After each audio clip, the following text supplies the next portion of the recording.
Hi, my name is Rich Sawalski. I'm a senior manager based out of the Philadelphia office of Baker Tilly in our Risk Internal Audit and Cybersecurity group. Authentication is one of the two combined overall components of access control, where you have authorization and authentication. Authorization is the piece where you're validating that users have been granted permission for access, so you get into areas like identity access management and user provisioning and termination. Authentication is a process of validating the identity of registered users.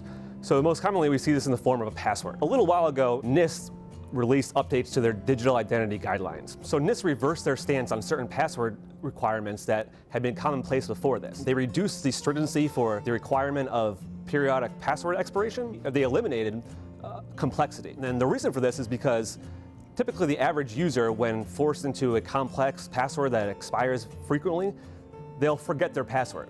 So they tend to write them down on Post-it notes and notebooks, leaving them vulnerable to having their password stolen and breached. In addition, what happens is users tend to use the same password across all their different domains because they can't remember multiple complex passwords. If one of those domains gets breached and the password gets compromised, now the password is compromised for all of their domains. So it's no secret that the root cause of a tremendous amount of breaches is compromised passwords. NIST, the National Institute of Standards and Technology, did a bunch of research on the password topic. What they found is that if you reduce the requirement for short periodic expiration of passwords, and if you get rid of complexity, it becomes easier for users to remember their passwords.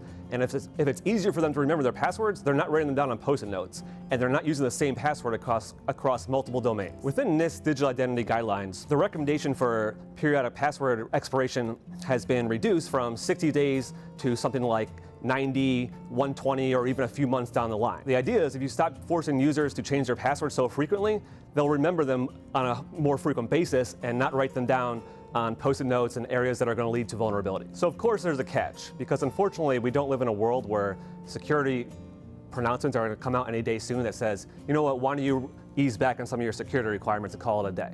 So the catch is multi-factor authentication. And this says that if you want to reduce the periodic expiration of your passwords and you want to remove complexity, then you need to mitigate that reduction with an extra factor or factors of authentication. So in order to mitigate those risks, multiple authentication factors need to be included in the logon process. Additional authentication factors include a possession factor, so something like a phone with an app on it, a token or smart card.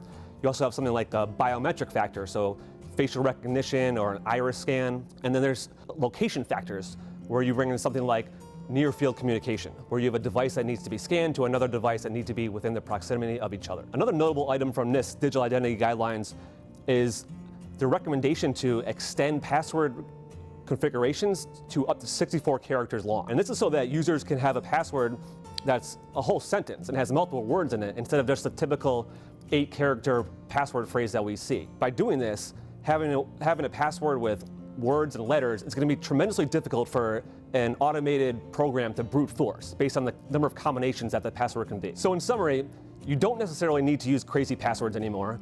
You don't necessarily need to change your passwords every 60 days, but you do need to add multi-factor authentication in order to comply with those requirements. Thanks for tuning in. I'm Rich Sawalski with Baker Tilly, now for tomorrow.